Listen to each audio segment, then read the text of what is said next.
there's this, I think this idea that, this old school idea, the old guard, the old way of thinking about things, like I'm going to make sure that I get my money's worth out of this employee right here, and keep an eye on him, and track his every move and everything else to make sure that the productivity is up, so there's that understanding, and the employee is the same way. It's like, well, this is what I have to do because the boss is watching. I got a supervisor, blah blah blah. And so there's that's like, to me, that's kind of like the old set of rules. Yeah. When it comes to money.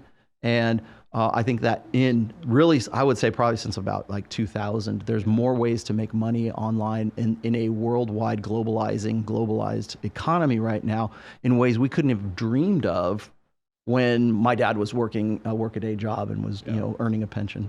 Now, yeah, I mean, there's just so many in terms of because originally you asked me basically what's like the red pit, like what is like what are people so mad about in terms of just learning about money initially, was one is the first one that really got me like crazy was basically how college was mostly bullshit for the most part. I mean, obviously if you want to be a doctor or a lawyer or something like that. Yeah, I have mixed feelings about that, but like I understand the logic behind that, for sure. Yeah. Because I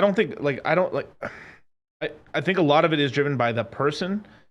Because like you could have a person that has a really nice degree and stuff, but they don't really apply themselves as well. And then there's because there's people who've gotten like psych degrees and actually done a lot of things in their life. But it's also based on the character, because there's tons of people who are really successful who've basically went down the wrong path in terms of college, but still ended up very successful later on because they were very driven. And so portion of it is a blame on the colleges. Now they are predatory on students and stuff. And it's a business. It's a franchise. And I had this huge guilt for so many years, like up until maybe like 24, where I felt like I made the mistake of I felt like a dumbass because all my friends went to college. I didn't. I decided not to go to college. I even was pretending to go to community college because I was like, oh, I'm going to community college for 2 years and then I'll transfer over to a big school and stuff like that. And when I knew that wasn't true at all.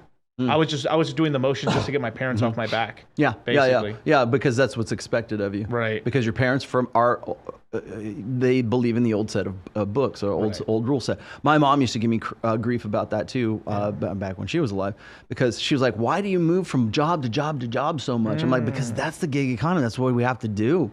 Like, oh, you don't own a house. Well, I did, but now I'm renting because it's just more economical and more logistically. It's like most people rent a place these days. That's why we've gone from the ownership society to the renter society, and we've done that in less than 20 years. 20 years. So, and now the World Economic Forum wants you to own nothing and be happy. And live in a pod and eat crickets and whatever else. I think we're heading in the wrong direction. I know. I'm not sure this is a step in the right direction. Yeah.